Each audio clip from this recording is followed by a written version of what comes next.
Dr. Lufkin is a distinguished medical doctor, having published over 200 articles and has served as a professor at the USC and UCLA medical schools. Dr. Lufkin makes a huge error of omission. Current healthcare system isn't about health, wellness, and longevity. It's crisis intervention and revenue generation.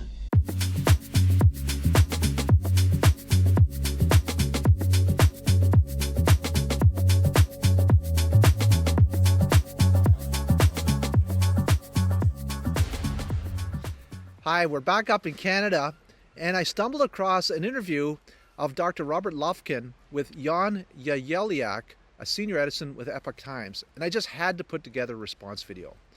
I apologize for my apparel. I've got my Bigfoot hat on, my winter coat. It's early May, but it's Canada and it's still cold.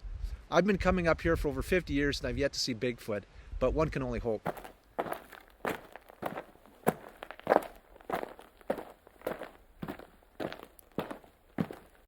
Anyway, Dr. Lufkin is author of the soon-to-be-released book, Lies I Taught in Medical School, and the Truths That Can Save Your Life. Dr. Lufkin is a distinguished medical doctor, having published over 200 articles and has served as a professor at the USC and UCLA medical schools. I agree with him that there are structural problems in the healthcare system with malaligned incentives that force doctors to push people through with short visits, and that the path of least resistance is to prescribe medication rather than counsel people on lifestyle change. I totally agree that that's a big problem. He describes himself as a product of the medical establishment, having believed and promoted lies such as medications being the only meaningful way to treat disease, and that standard dietary advice about saturated fat and cholesterol are wrong. Dr. Lufkin had a moment of awakening when he was diagnosed with gout, hypertension, i.e. high blood pressure, prediabetes, and dyslipidemia, which is abnormal blood fats like cholesterol. He looked into matters and realized that by abandoning the standard American diet, he could improve his health. He was put on a medication for each of these conditions, and he thought that he would need to take them indefinitely, but has since been able to discontinue all of the meds by abandoning junk food, intermittent fasting, and a ketogenic diet.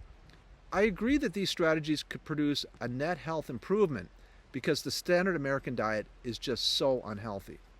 I completely agree with Dr. Lufkin's assertion that junk food is a problem and needs to be severely curtailed, and that people need to take responsibility for their own health, and that physicians are limited in their capacity to make patients healthy without behavioral change on their part. Dr. Lufkin makes a huge error of omission to blame carbohydrates for people's problems and lump all carbohydrates into one pile, and not specify that carbs are not created equal. Jelly beans and kidney beans are completely different, and they're handled by the body very differently. Jelly beans have no nutritional value outside of calories, and kidney beans have slow-release complex carbohydrates with dietary fiber, which stabilizes blood sugar, along with anti-cancer phytonutrients. In fact, a single meal of beans not only stabilizes your blood sugar after that meal, but can do so for the meal after that and even the meal after that. The long-living blue zone populations all ate beans, which are high carbohydrate foods, and have great metabolic health and low levels of chronic disease. The traditional Okinawans ate about 80% of their calories from carbohydrates and were very lean with extremely low rates of chronic disease and frequently lived to be over 100 years old. Dr. Lufkin states, and I quote, "Carbohydrates drive type 2 diabetes. It has been known for a long time. It is not a secret." Well, actually, no. That statement is incorrect. The primary driver of type 2 diabetes is fat, especially saturated fat, which interferes with the function of insulin, driving up blood sugar. People believe that sugar causes diabetes, and yet there have been a number of studies dating back over 100 years showing that high-carb, low-fat diets improve insulin function and drop blood sugar. Yes, that is a mind bender, but it is true. I personally cured my prediabetes by eating more carbs. Saying that sugar causes diabetes is like saying that high temperatures cause global warming. It's nonsense. The cause of diabetes is insulin resistance, largely caused by the infiltration of saturated fat into our cells. He stated that saturated fat is not a problem, and that dietary cholesterol does not drive blood levels of cholesterol. Again, not true, but requires some context.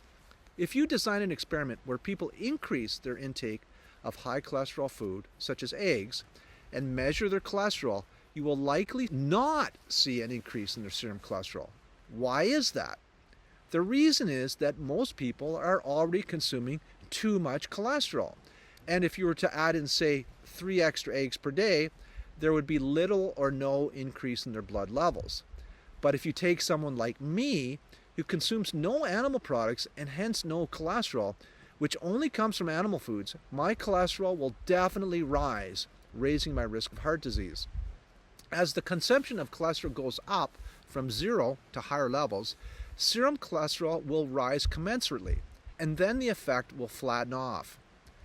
Add in those 3 eggs per day and further increases are blunted. This is how studies are designed to show no effect from dietary cholesterol. Suffice it to say that saturated fat is a well-established health concern. Higher intakes promote heart disease. There has been mounting evidence of this since the early 20th century. Claiming otherwise refutes the highly reputable, decades-long Framingham study. To paraphrase Simon Hill, the author of The Proof is in the Plants, the relationship between cholesterol, saturated fat, and heart disease is one of the most firmly established relationships in all of nutritional science. Dr. Lufkin poses the following anecdote that in prehistoric times, when we were hunter-gatherers, we ate meat when we could, and then we would often go days without eating, and therefore go into ketosis, which he claims is beneficial. Time does not suffice to explain why ketosis in itself is not necessarily beneficial, but he forgets that current thinking is that these people were hunter-gatherers, and so not only did they eat meat, they foraged for plants, which are generally high in carbohydrates, which prevent ketosis. Truth be told, the current anthropological consensus is that almost all primitive populations were not hunter-gatherers, but were more accurately described as gatherer-hunters, eating most of their calories from plant-derived carbohydrates. I'm about halfway through the fascinating book, Burn. New research blows the lid off how we really burn calories, stay healthy, and lose weight, by anthropologist Herman Poncer, PhD. It's a great read. Dr. Poncer has spent considerable time living and working with the Hadza tribe in Tanzania. They are one of the very few living hunter-gatherer tribes remaining on Earth, and guess what? They eat mostly carbs. They have no obesity and no other metabolic issues. He describes one day foraging with a Hadza family, and they ate nothing but honey and tubers all day. I guess the Hadza did not get the memo that carbs cause diabetes.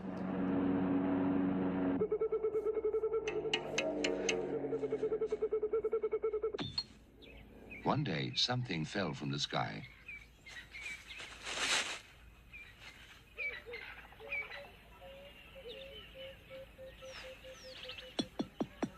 Dr. Lufkin also pushes the internet meme that the government caused the obesity epidemic by promoting low-fat, high-carb diets. Well, as Abraham Lincoln once said, don't believe everything that you read on the internet. I suspect Dr. Lufkin and I would agree that the practice of replacing fat with processed carbs is a bad idea. Snackwell cookies are not healthy just because they are low in fat. Dr. Dean Ornish, founding father of the lifestyle medicine movement, has reviewed this issue and points out that yes, as a percentage of total calories, fat intake has dropped a little, but the total amount of fat and calories has increased over the last several decades, so that what is making people fat is not the government advice to eat less fat, because people never actually followed the advice. Regardless of the breakdown in macronutrients that people are eating, the average person now eats about 700 calories per day more than they did in 1900. In a nutshell, that is why people have gotten heavier. Getting back to the ketosis issue, according to Dr. Poncer's book, the Inuit living in the far north have only been around for less than 10,000 years, which is only an eye blink of time, and that the Inuit are not necessarily representative of all primitive human diets, eating almost nothing but meat as they do. They are often held up by the low-carb proponents as the poster children of a healthy low-carb diet. but then neglect to point out that the average life expectancy is only into the early 40s, and that the Inuit have been genetically selected to biologically resist going to ketosis. Dr. Lufkin correctly points out that ketogenic diets have been successfully used to treat seizures, which is true. But ketogenic diets also promote electrolyte disturbances, osteoporosis, kidney stones, cardiac arrhythmias, and other issues. The fact that ketosis can treat seizures and citing that as a reason for non-epileptics to be on a ketogenic diet is like saying that chemotherapy can treat cancer, so people without cancer should be on chemotherapy. Well, I've probably said enough. I don't know anything more about what Dr. Lufkin says in his book because it hasn't been released yet.